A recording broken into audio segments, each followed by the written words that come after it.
అణ్వాయుధాల కత్తితో ప్రపంచాన్ని భయపెట్టే నియంత సొంత దేశ ప్రజల్నే భయంతో వణికిపోయేలా చేసే నరరూప రాక్షసుడు అతడే. ఉత్తర కొరియా అధ్యక్షుడు కిమ్ జోంగ్ ఉన్. ప్రస్తుత ఆధునిక కాలంలోనూ ఆటవిక న్యాయం అమలు చేస్తున్న అతడి పాలనపై ఐక్యరాజ్యసమితి బయటపెట్టిన సంచలన నివేదిక ప్రపంచాన్ని కుదిపేస్తోంది. విదేశీ సినిమాలు రహస్యంగా చూసిన దాయాది దేశం దక్షిణ కొరియా డ్రామాలు ఇతరులతో పంచుకున్న ఫలితం ఒక్కటే, మరణశిక్ష. ఫైరింగ్ స్క్వాడ్ ముందు నిలబెట్టి బుల్లెట్ల వర్షం కురిపించే ఉత్తర కొరియా దళాలు ప్రజల్లో భయాన్ని నింపే ఈ రాక్షస పాలన ఇప్పటికీ కొనసాగుతుందని ఐరాస నివేదిక చెబుతోంది. 2015 నుంచి 6 కొత్త చట్టాలు, ప్రతి ఒక్కటి ప్రజల కళ్ళు చెవులు మూసివేయడానికే.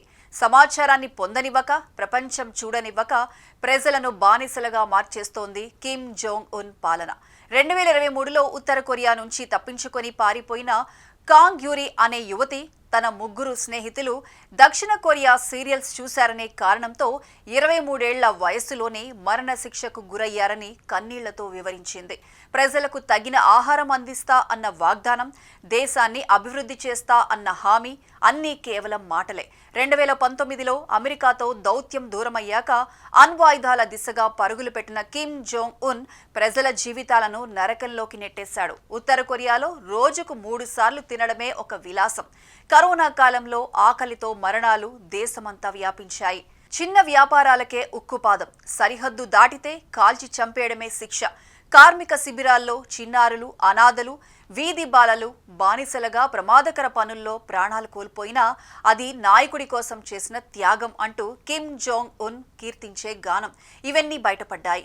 కిమ్ దుష్టపాలనపై స్పందించిన ఐక్యరాజ్య సమితి హేగ్ అంతర్జాతీయ క్రిమినల్ కోర్టు దృష్టికి ఈ నేరాలు తీసుకువెళ్లాలని మరోసారి పిలుపునిచ్చింది. అయితే చైనా, రష్యాల అడ్డంకులు ఉత్తర కొరియాని రక్షిస్తున్నాయి.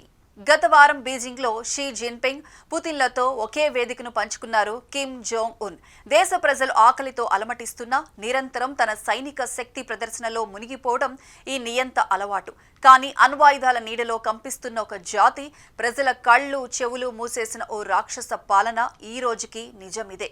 ఒకవైపు ప్రజలు ఆకలితో చస్తుంటే మరోవైపు ప్రపంచాన్ని బెదిరించే సైనిక అణు ప్రదర్శనలు. కానీ ఈ చీకటిలోనూ ఉత్తర కొరియా యువతలో ఒక ఆశాదీపం వెలుగుతోంది. ఇప్పుడు ఒకే ప్రశ్న మిగిలి ఉంది, ఉత్తర కొరియాలో ప్రజలకి స్వేచ్ఛ ఎప్పుడు వస్తుంది?